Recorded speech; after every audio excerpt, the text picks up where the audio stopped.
Ooh, another white boy with a podcast. Pronouns, Jim Bro. Another white boy with a podcast. You want to see the video? It went viral. Hi Gains Gurus and welcome to TMGP, the Muscle Growth Podcast, Episode 7. I am your host, Roscoe, and today we're welcoming biohacker, health guru, and sleep specialist, Riley Jarvis, onto the show. Riley is a sleep consultant who has helped high performers achieve more out of their personal and work life using cutting-edge scientific lab testing, strategies, and techniques. With only so many waking hours in the day, the quality of hours sleeping is what can make the difference between peak performance and functioning at a fraction of your true potential. Currently residing in Vancouver, Canada, Riley spends most of his time in the outdoors hiking, snowboarding, and finding the next exciting adventure. Inside the sleep lab, he enjoys reading the latest sleep intel, collaborating with other thought leaders, and helping clients get life-changing results. Riley is also a qualified health coach for peak performance and flow and a qualified sleep consultant coach at thesleepconsultant.com. In today's episode, we can look forward to advice about supplements for energy, focus, sleeping aids, general health and hormone supplements, tips on sleep, discussions about health, the importance of sleep, and biohacking through the use of cutting-edge science and medicine. Given that brief glimpse into Riley's extraordinary expertise, let's jump right into the show. Hi, Riley. Hey, Roscoe. How I'm you doing pretty doing? good, thanks. No complaints. A little cold here up in Canada. How about yourself? Yeah, no, I'm doing well, thanks. I actually had a bit of a stunt with COVID recently, so glad to be past that now. Like earlier this year, you had it? Yeah. Yeah, so it was a great start. Yeah, Yeah. The ultimate test to yeah, roll into 2024, right? exactly. So it's only up Yeah. from here, hopefully. So Riley, can you tell me about yourself? You're a sleep consultant, a biohacker, and a sleep specialist. Can you give me a brief introduction to yourself, Yeah, you please? bet. So sleep consultant, been doing this the last 7-8 years now. My background, biohacker. I had Crohn's disease, and we could talk about this. And it was kind of discovering biology myself because I had a business background, but then I completely switched education paths.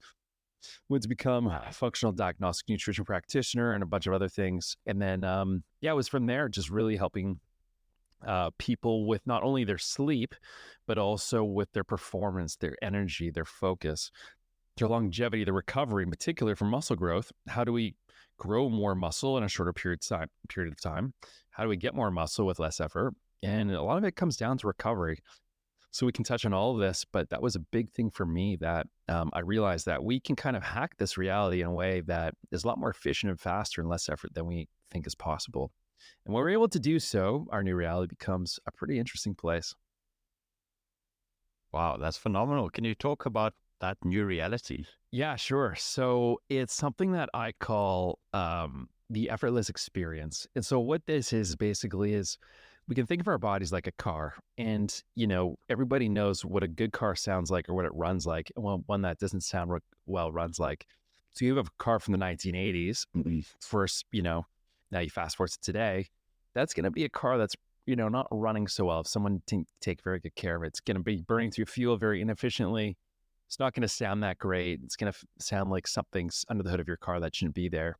Compared to a car today, where, let's say you just brought a brand new one off the lot, it's going to be very efficient. It's going to be running well, and it's going to have a lot of horsepower, whatever that is. And our bodies are in a lot of the same way, that sense.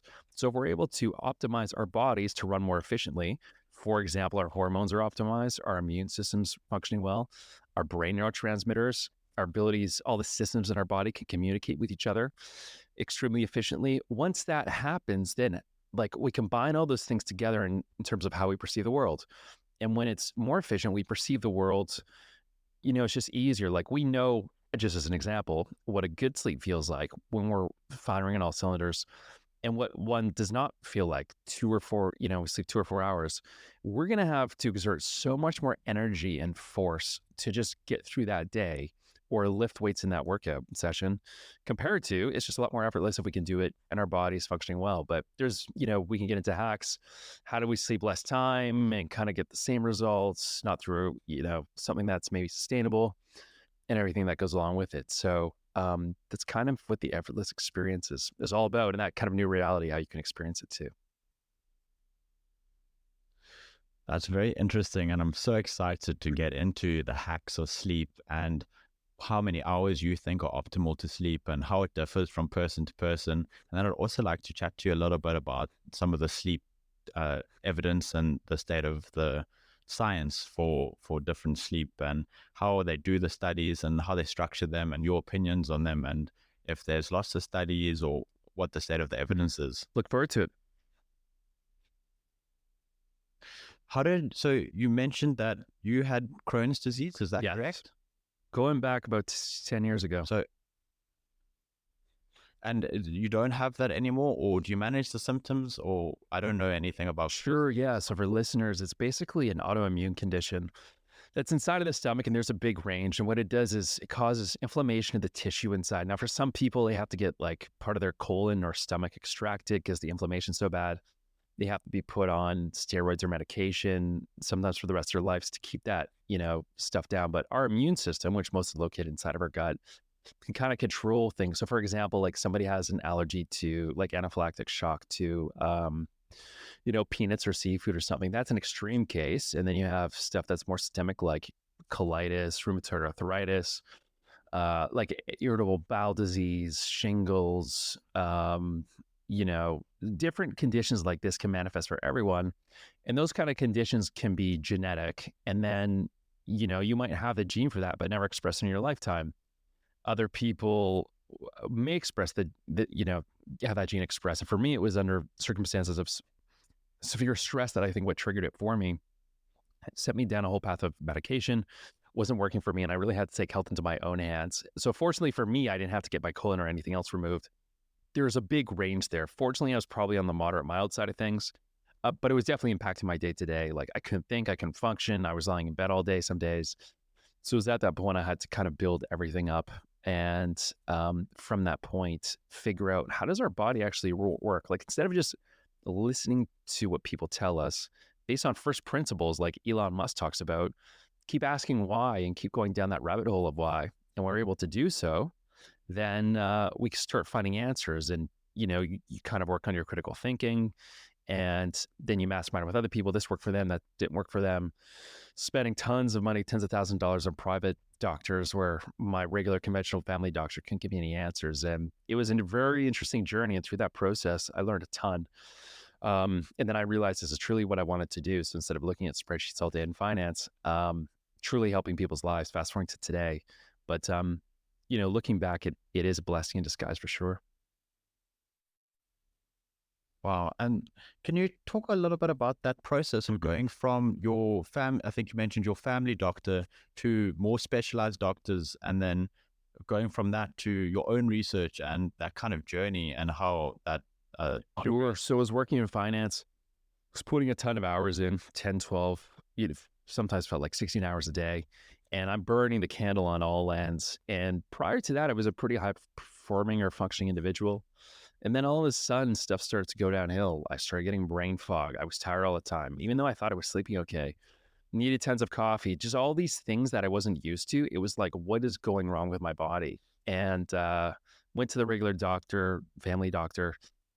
They ran a bunch of blood tests, stuff looked low, but they weren't looking at the right biomarkers. So it ended up like going to the hormone specialist, going to this specialist and that specialist. And then finally went to the gastroenterologist, which is kind of like a stomach specialist. So they could put like a scope down your throat or, up the other way. And they look for inflammation in your, via a tube, inflammation inside of your gut, called colonoscopy. And that's what they did on me. And they saw that there was quite a bit of inflammation there. And after that, they said, okay, here's medication, here's prednisone, here's other steroids that you can take to basically suppress your immune system so your body doesn't react. But when your immune system's suppressed, it's much easier to get sick. So people may have heard like, if anyone had an autoimmune condition taking the steroids, then during playtimes like COVID and stuff like that, you had to be very careful because that would weaken your immune system and you had to be extra careful. So it was at that point that the medication that they were giving me was making my cheeks extremely puffy. It was giving me anxiety. I was shaking all the time. I didn't feel like myself. In fact, in some ways, I sort of felt worse than I did before, if not sort of the same.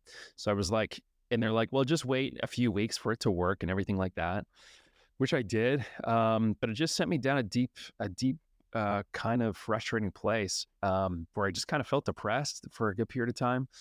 There was a period of time where I took SSRIs, antidepressants, and I tried it for 4 weeks. That put me completely numb to everything. And I knew this was not for me because I realized my own genius and everything coming from it was, I guess it was kind of that, to tap into a zone, which is not bland, a zone that's able to focus and everything else like that. And they said, just try it for a little bit longer, a little bit more.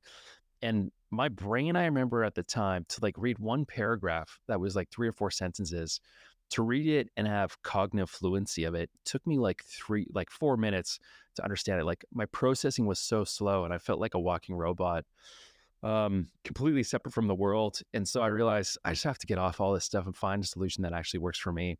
And so that's where I was so emotionally determined to figure that out. And so I had a ton of hours at my disposal. And I was like, okay, maybe if I could, so I had to leave my job and I just had to purely focus on my health. Cause I realized if I did that, then the job and everything else could come, but that was my number one priority.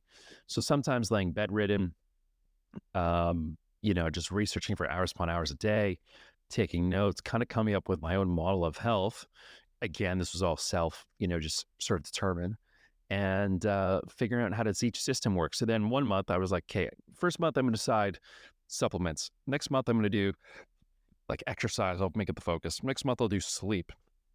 Once I got to that sleep month, all of a sudden, it wasn't an overnight process, but very quickly over time, everything started to improve. Like my weight that I lost was coming back. So my blood markers were improving. My energy was coming back. My body didn't feel as stressed anymore. And I realized that my sleep quality, the more I was trying to understand this stuff, and we didn't really have sleep trackers like we do now with the Oura Ring and everything back then. I realized that sleep was a massive part of it and in my healing journey. And I think there was stress involved, and my body was just in this catabolic breaking down state that could never fully heal or fully recover. And I realized how important sleep was to this and whole entire process. If we don't have that, what it's doing to our hormones, our immune system and everything. So once I fixed that, of course, with the supplements and the exercise and everything else started to improve. 1 year later, kind of put into complete remission.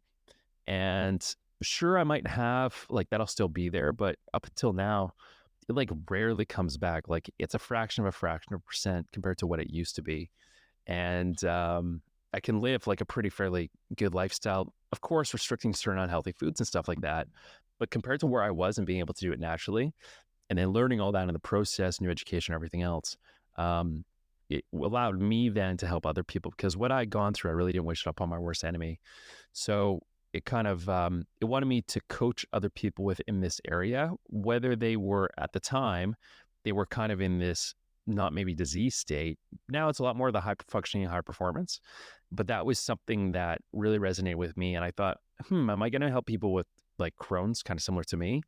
And I realized I wanted to do just sleep in general, because a lot of people know stuff about nutrition, or there's a nutritionist or exercise and a personal trainer.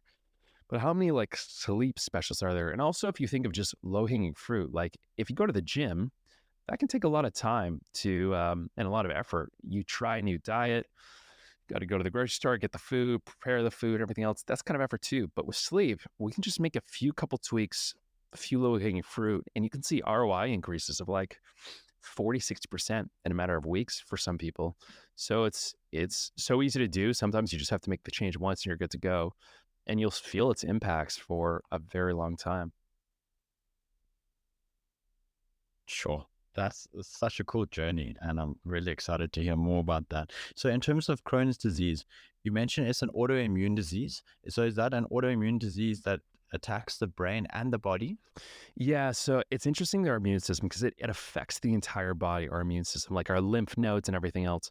But in particular with this one, it's the gut. So you would see tissue of the gut, like if you were to look in the colonoscopy or inside our small intestines, or the terminus ileum and like the colon area, you would see those areas are inflamed. Now, the difference between like Crohn's and like colitis or what's it called? One colitis is closer to like the rectum area, and Crohn's you have, which is higher up, which is kind of close to like the more intestines, kind of more in the center of our stomach.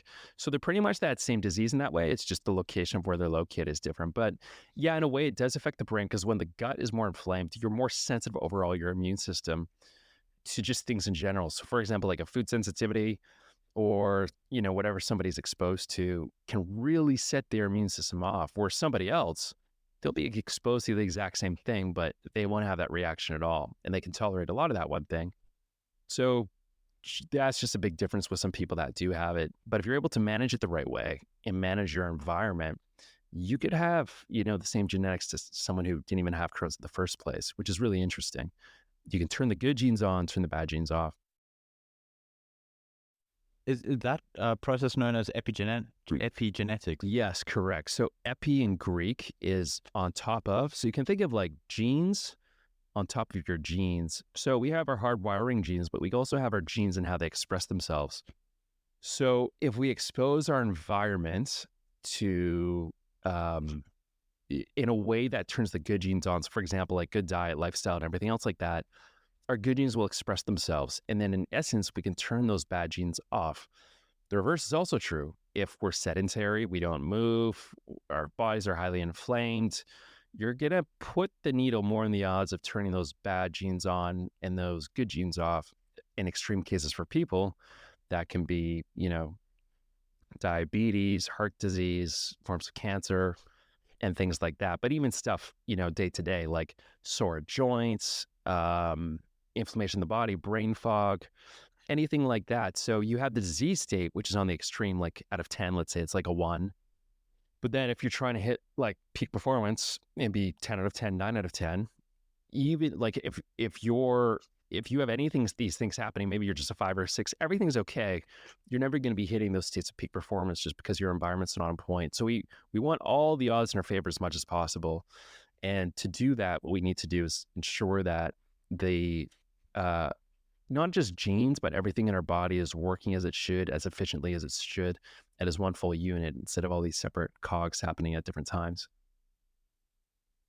And how long would you say, I'm sure it probably differs person to person and on an individual basis, but how long on average would you say like an epigenetic change could take, like to turn your good genes on, to turn your bad genes off? How long would that process take? Is it like weeks, months, years? How, like, ballpark it for an average person? Yeah, I would say I think weeks would be too short for some people. You can definitely notice those changes. But for example, for me, I would say like several months to maybe a couple of years would be my guess to do it.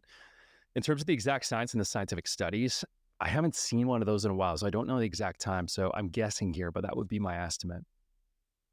And in terms of its permanence, how long would these changes last? Say you do all the things right, and then you get these good genes and you get rid of the bad genes. How long, like how permanent is that? And then how long would you have to have bad in a bad environment for it to kind of go the other way? Would you say again years, or would it actually deteriorate much more quickly than it took to turn the good ones on and go and push the needle in the correct direction? I think it would go worse faster. Like if you were pretty stable, everything was okay, and now you start introducing very bad things with your diet, high sugar, high inflammatory foods, your body's in an inflamed state, I think you can point the needle in that direction, probably in a matter of weeks for some people. But it's interesting too, right? Because then it's the question, do our genetics have kind of a muscle memory? Because it's kind of like when we build muscle, we have that muscle memory. Let's say we lose it all. For us to regain that muscle is going to be faster than had we not done the work to build that muscle in the first place at all. So then if you go to the bad side, in terms of that, now you're a place you don't want to be, could you get there faster with the good environment again? It's a pretty good question. I don't know the answer on that, but I'm sure you could. And that would be that would be such a super cool, interesting study to know whether if you have good things and then it goes bad, if you can get it back to good quickly, if your baseline is good. And also the inverse of that, if your baseline's bad, And then if you go to good, if it goes back to baseline quickly, that would be quite a cool Totally. study Yeah. to do. We'll start it now. I just wanted to start now. Exactly. I just wanted to congratulate you on going to remission and learning how to overcome the Crohn's and thrive on it. So well done on that. Oh, thanks, man. I really appreciate that. Yeah, it's awesome. And you mentioned something super important, that health is number one. Like, health is more important than literally everything. It's more important than money. It's more important than basically, if you don't have health, you have nothing. Yeah. Unfortunately, that's the way it is. Yeah. And a lot of people will sacrifice their health for work, like you were doing, for example, and like many millions, if not billions of people do. And it's sad that we are forced to do that in this current society, and it being so challenging. And people don't, especially bosses, I think, don't see health as that important, because if you're sick, you're not making money. So then just, don't be sick in their eyes, I guess. But anyway, hopefully we can change that paradigm. Yeah, totally. Everyone sees it through a productivity lens. We'll get into all this, but when you start working on your health first, productivity improves, focus improves, energy improves, and all these things, and you actually get more done in less time. It doesn't feel like it on the front end, but on the medium end and the back end, so much more. Long-term gain. That's right. Yeah. It's kind of like investing, right? You have to think long-term with the market, long-term, think the next 5 years, 10 years, 1 year, not just tomorrow or this week, or what tastes good or feels good, or what my reptilian impulses might tell me now. Reptilian. Okay. Yeah. Interesting. That must have come from the epigenetics there. Yeah, maybe. But it's kind of like we have our different parts of our brain, right, that are more evolved, ones that are kind of more, reptilian. I feel hungry now, I feel mad now, versus, states of meditation or the higher self, or whatever you want to call it, where you can enter these new states of flow and energy and everything else. So it's kind of that paradigm of like, do we let our hormones and bad, gut bacteria or yeast overgrowth dictate how we live our lives, or do we have true control over our lives? And again, like, it's another philosophical question. I remember Sam Harris wrote the book about free will, right? So do we truly have it? Well, it's hard to say, but if we can put the needle again in our direction as much as we can, even considering like all distractions that we have and everything else, and just the mind chatter and the 70,000 thoughts on average that the human being has, how much of those can we put in our favor through our true intentions that we want to live the best possible lives and become the best possible version of ourselves? Even doing all this stuff, it's difficult enough, let alone your body's inflamed, but brain fog and everything. It's nearly impossible to get our goals done or what we hope to achieve. Yeah, the body is an absolutely incredibly complicated machine that I don't think anyone has fully worked out yet. But I think that that's a large part of biohacking, which is something that you and I are very interested in. I think that that's kind of what the biohackers are hoping to achieve, is some kind of blueprint to manage this machine of the human body. Totally. You mentioned supplements, that you started on supplements and things like that. Was that purely for trying to manage the Crohn's disease, or was that trying to improve your other parts of your body and mind? It's a good question. It was probably definitely both. I always had a natural interest in health and biohacking. Back then, the two guys only talking about supplements and biohacking a little bit was Dave Asprey from Bulletproof. He started that a long time ago. And they also had Tim Ferriss as well. So like, Tim Ferriss started the book, The 4-Hour Workweek. I think it was 2007.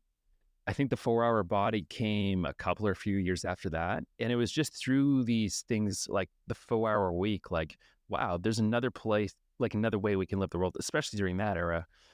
And then the 4-Hour Body, wow, interesting. It's not just, what the government tells us about the food pyramid of to eat these foods. We can actually use food to hack our bodies to achieve the circumstances that we want in a faster and more effortless way. So it was, when I took the supplements, one, it was for biohacking, like, how do I get more energy? How do I get more brain fog? How do I do this? But at the same time, it was, how do I get rid of this Crohn's all at the same time? And so one part of the supplements was kind of surface level, like, how do I just improve energy? Well, to improve energy, you can take like PQQ, stuff for the mitochondria, B vitamins and such like this. And that's good. But what was really preventing me from having energy was my immune system, which is shot and causing all this inflammation. And that's like when you feel sick and you have no energy, that's really your immune system, but just to the extreme. So the other part was, well, how do I reduce the inflammation? Well, you can take curcumin, you can take fish oil high dose. And that was definitely working. But the root cause of that even more was the foods I was eating, the stress I felt like I was under, my thoughts each day. These all just combined into one thing that really set things off. And then as I had to go back to first principles and learn about them, become aware of them, and only then was able to fix them. Absolutely. You make a good point about you were taking the supplements and they help and whatnot, but actually you had to address the root cause, which was the inflammation, the maybe not great sleep, the stress, those kind of things. But while on supplements, I know that in our preview kind of topic discussion, we discussed a lot of supplements. Can we go over the ones that you think are the most beneficial for various things, whether it be energy, whether it be cognition, whether it be muscle growth? What are your favorite supplements that you can just go as quickly as possible? Because I know there's so many that we've mentioned, and I'll probably add a few. Sure, you bet. So I'll just start general, like case by case maintenance. What our bodies need the most? I would say fish oil. You're gonna have vitamin D. You're gonna have magnesium. You're gonna have magnesium fish oil. You're probably gonna want a B. So which kind of magnesium? So there's 7 different kinds. Like there's so many different kinds. Yeah. So I think which one or which few? Yeah, magnesium glycinate and malate are probably going to be your top ones. Magnesium threonate is the only magnesium that passes the blood-brain barrier. So if someone has anxiety or wants that mental ease, magnesium threonate is the best, also the most expensive. The glycinate and malate are kind of the most bioavailable, absorbable, and they have a lot of impacts on the body. But ones, for example, like citrate, that's more for like diarrhea. If you have constipation, you would take that. Not as, it just depends on what the tool is you're using. But the magnesium called Magnesium Breakthrough by the company called Biooptimizers has all 7 forms of magnesium. So that's probably the best one that you can get for that one. That's magnesium. And then the other one I would say is just a general B complex vitamin, methylated. So you're getting all of your energy there. Those are kind of the main ones I would say. A multivitamin for sure, but you have to be careful what you take because there's just so much junk out there. You always want to make sure the company you do with supplements is pharmaceutical grade or third-party tested because this industry is really not regulated in a lot of ways, and there's a lot of stuff going on. The next one is, okay, let's just hit them one by one. So let's say energy. Somebody wants better energy. I would say you can go with, again, there'll be some overlap here, but B vitamins will be energy. Number 2, if you want kind of mental energy, that's going to be something like PQQ. You can also go with coenzyme Q10 is another really good one. You can go with if somebody has methylation issues, which we can get into, methylfolate is very important for energy, the methylation process for energy. So those are just quick ones there that people can use. There's definitely a lot more. In terms of focus, we can look at L-tyrosine, which is precursor for dopamine.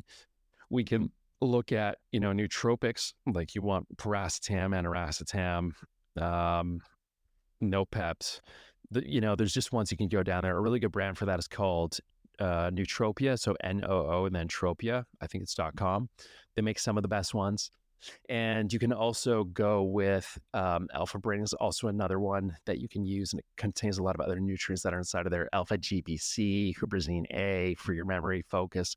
These are all very good.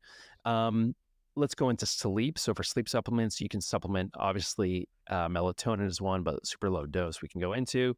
You can also do L-theanine to feel more relaxed, pharma-GABA to feel relaxed. You can use certain forms of like herbal teas, like lemon balm, holy basil tea is very good, valerian root, and then you get to like adaptogen herbs, so like ashwagandha is probably a good one to relax the body. Again, making sure it's a good grade.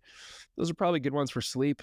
General stress, there'll be some overlap here, but the same ones, you have to figure out, is it mind stress or is it body stress? If it's coming from the body, you probably want to do something that's more herbal based. So it could be Like if it's in daytime stress, you could probably do like rhodiola or holy basil, or you could do Siberian ginseng. You could do eleuthero, which is kind of the same thing. There's many kind of forms of ginseng, which I highly recommend people look into. You have Korean ginseng, American ginseng, Siberia, like Russia, all over the world. You can also look at different things. For example, like supplements could be yeah, turmeric kind of has an indirect effect with kind of some of this and helping feel relaxed, but those would probably be the biggest ones for there, I'd say. And things like testosterone, muscle growth, what supplements would you use? I know ashwagandha is really good. Yeah. Been proven for testosterone. Yes. increase. So indirectly, we want our cortisol or stress hormone to be low as much as possible. Obviously, we want to follow our rhythms throughout the daytime, but if it's too high, this is going to negatively impact our testosterone. So ashwagandha is very good to bring that down. All these other supplements to reduce stress, those are secondary, but the primary ones, number one is probably going to be Tonkat, making sure that's a good source. The second one is probably going to be Fedoja. That's been one that's been around. There's another one called turcosterone. Now, the last two, Fedoja and turcosterone, there is some questioning whether are they truly safe, and it's hard to say. There's still some studies going on with it. However, Tonkat and the other one that I didn't mention is Tribulus. They can be pretty good as not, ones that are a little bit more on the natural side. Sure. No, absolutely. And I've looked into all of those ones that you mentioned now. I didn't find really good data supporting the Fedoja agrestis, but I found really good evidence supporting the Tonkat and the ashwagandha. Yeah, they're big. Some of those other ones, Tribulus, I also struggled finding good increases in testosterone from that, even though it's been claimed that Tribulus has really good impacts on your testosterone. I could only find studies that showed that it increased libido, which doesn't necessarily mean that it increased testosterone. I was wondering, can we go through dosing on I know there's so many that we've just gone through, but can we go through dosing? Because I think that getting the dosing from an expert like yourself would be really useful on top of getting these amazing supplements. Sure. That will work and help people. Sure. We definitely can. So we want to go through each of the ones I mentioned. I could just hit off the dose for each one. Let's do it. Let's give value. Let's go. Okay, so starting from the top, let's say vitamin D. Vitamin D, we want 1,000 IUs for every 25 pounds of body weight that we weigh. So if we weigh 100 pounds, that's 4,000 IU. The best vitamin D drops are going to be, drops, there you go. The reason why is because it goes directly into our bloodstream from our tongue, our mouth, opposed to having to take the capsules that go into our stomach and everything else. So that's the general rule. Now, for vitamin D, if it's too low, that can cause issues. Generally, though, we want between like 60 to 80. I think it's nanograms Ng/DL is the measurement, I believe. I might need to be corrected on that, but I'm pretty sure that's it. That's kind of the sweet spot that we could be in. If you're over 100, then that's definitely the red zone. You want to taper it back. All you need to do is just don't take as much. Fish oil, I would take 2 to 3 grams of fish oil per day. For B complex, I would take just 2 or 3 capsules per day. Making sure that, it's methylated, good company form. Magnesium, you can take upwards of 2 to 3, even 6 capsules per day. Along that same side, as a general one, you can take vitamin C of, 2 to 3 grams daily. And again, like some of this stuff can really interact with other medications. So people have to be very careful to talk with their doctor with all that stuff. Just putting that in as a disclaimer. Let's go to the next one. So energy. B vitamins, like I mentioned before, PQQ, it's kind of a more advanced form of coenzyme Q10. I would say with that, you can take 2 to 3 per day. Side effects from this, though, you might get a headache, feel a bit more energized or too energized, feel not so much of a caffeine feeling, but you might get slight headache. And then, at that point, you can dial it back a little bit more. The other ones for energy that you can use, for example, you can do, I'll touch on the other ones and I'll come back to this one because there's some overlap here. But next, let's go for focus. So L-tyrosine, we can take anywhere between I would say 1,000 to 3,000 milligrams, or 2 to 3 grams, 1 to 3 grams per day. If we take too much L-tyrosine, it's a precursor, like I said, to dopamine. We'll actually get, too agitated, or we might get a headache. We might have strain within our eyes. The one thing we want to watch out for tyrosine, though, is we want to take a 10-to-1 ratio with tyrosine and 5-HTP. 5-HTP is a precursor to serotonin, which goes into melatonin. And if we take too much tyrosine, they kind of balance with each other. We kind of want that ratio to be quite even. So an example would be, for every 1,000 milligrams we take of tyrosine, we would want to take 100 milligrams of 5-HTP, or 1 milligram 1 gram of L-tyrosine would be, point, 0.1 milligrams of, or 0.1 grams of 5-HTP. So that's what people want to be careful of. Now, all this other stuff in terms of nootropics, you can take, there's a wide range of measuring this stuff, but you usually want to take the lowest dose. I think paracetam, it was like, usually you want to weigh some of this stuff. Generally, they'll come in capsules. You just take 1 or 2 capsules on an empty stomach. Aniracetam's the same thing. We typically want to take those with a fat, soluble. So whether we have it with like avocado, nuts, an egg, something like that can really help the absorption process. Things like Alpha Brain are really good. We take like 1 or 2 of those. I think the dosing is that per day. And that will be really good for people to start off with. The next one for stress. Sorry, was there something you were going to say? So I was just going to say, these dosings, are these for an average male or an average human, or like, is it going to be different for a man and a female, or male or female, or is it kind of, and these are again just guidelines, but would you say that men and women should take the same amount or differing? So it'll be different based on, 1, how big is the person, and 2, there's tiny people who can tolerate an extremely high dose of some of these things. So like, it's going to depend on the receptors in somebody's brain, their hormone levels, what they were before. And so that's where it's good to give a range, like 1 to 3 or 4 capsules, whether you take it with food or in a stomach. Try it and see how it works for you. Because at that point, once you set a baseline, do I take more or do I take less? It's really hard to determine, it's just a cookie cutter approach. It wouldn't be accurate. So you want to try and see what works best for you. Try, 1 capsule, a day for the next 3-4 days. How do you react? Didn't feel any at all? Okay, try 2. Also, just looking at seeing what the bottle says is generally good for the recommendations. With most of these natural ones, you can go slightly above, not too high above, but slightly above to see benefit, and you can do it for a period of time. If you take a high enough dose for too long, or you don't cycle some of these things, you can start to, desensitize, build a tolerance, or it doesn't work as well with you. So not all of them, but some of them, you might want to go on 3 weeks on, 1 week off, or a couple months on, 1 or 2 weeks off, etc. Okay. Thanks. Sorry. Yeah, no worries. The next one's stress. So for rhodiola, I would say you want to do about 1 to 2 capsules in the morning or the afternoon. And again, making sure it's a really good brand. I like Gaia herbs. They're quite good. The next one is ashwagandha. So that's better around the evening time, late afternoon, before bed. Again, 1 to 2 capsules with this one. For also relaxation, 5-HTP is good for relaxing more of the mind before bed. With this one, anywhere between 100 to 300 milligrams is usually a good sweet spot. With 5-HTP, you have to be very careful if you're taking St. John's wort or any antidepressants. This can potentially lead to serotonin syndrome, so you got to be extremely careful because too much serotonin can be a bad thing in the brain. It regulates our temperature and everything else like that. Those would be some of the big ones for stress. And then for sleep, melatonin between 0.2 and 3 milligrams will be good. For L-theanine, chewable tablets rather, I would say, taking 2 or 3 of those at a time. So it works out to about 200 or 300 milligrams.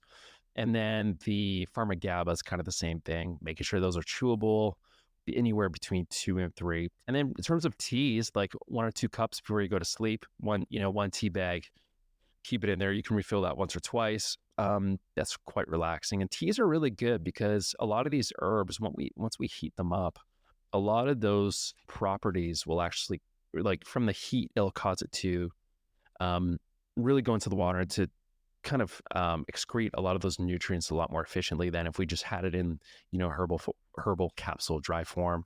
So that's another good one too. And they seem to be a little bit more gentle to use, but equally, if you can just adopt it, it's not, and again, with all this, it's not about just doing one big, like, okay, this Sunday, I'm going to take all these supplements. It's just doing a little bit at a time. Don't take all these supplements at once. You really have to be a scientist with it. And what do scientists do? They isolate one variable. They try this thing. They have a control. Does this work? Does it not work?